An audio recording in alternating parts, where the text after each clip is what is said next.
बात करेंगे gold prices के हवाले से, हम देख रहे हैं कि दिन ब दिन इसमें बड़ा से बड़ा जंप आता दिखाई दे रहा है।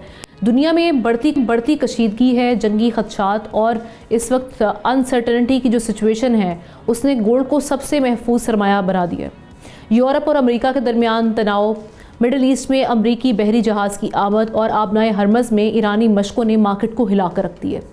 इसी बेचैनी के नतीजे में हम देख रहे हैं कि आलमी मंडी में गोल्ड एक ही दिन में $212 बढ़कर $5,505 फ़ी औंस तक पहुंच गया। पाकिस्तान में नाज़रीन इसका असर ये हुआ है कि फ़ी तोला गोल्ड अगर हम बात करें तो एक दिन में 21,200 रुपये बढ़ चुका है। यूँ मुल्क की तारीख में पहली बार सोने की कीमत 5,72,862 रुपये की सतह पर जा पहुंची है। 10 ग्राम गोल्ड भी 18,000 से ज़ायद इजाफे के बाद 4 लाख से ऊपर जा चुका है, 72,000 को भी क्रॉस कर चुका है। अगर पीछे जाएं तो 20 दिसंबर 2025 को फ़ी तोला सोना 4,56,162 रुपये था, यानी सिर्फ एक महीने के दौरान गोल्ड 1 लाख रुपये क्रॉस कर चुका है। चांदी भी पीछे, यानी अगर हम सिल्वर मार्केट की भी बात करते हैं तो इसमें भी नई तारीख साज सतह पर पहुंच चुकी है।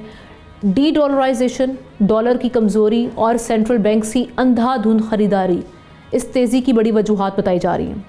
लेकिन सवाल, क्या सोना वाकई नई आलमी करेंसी बन रहा है और ये कीमतों का तूफ़ान आखिर कहाँ जाकर रुकेगा?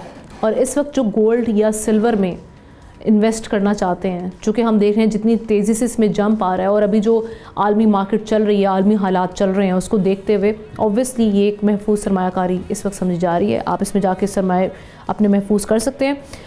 इसके साथ ही प्रोग्राम के आखिर में आप ख़बर के हवाले से कमेंट सेक्शन में जाके अपनी राय का इजहार कर सकते हैं। सब्सक्राइब करें और बेल दबाएं ताकि कोई खबर रह न जाए।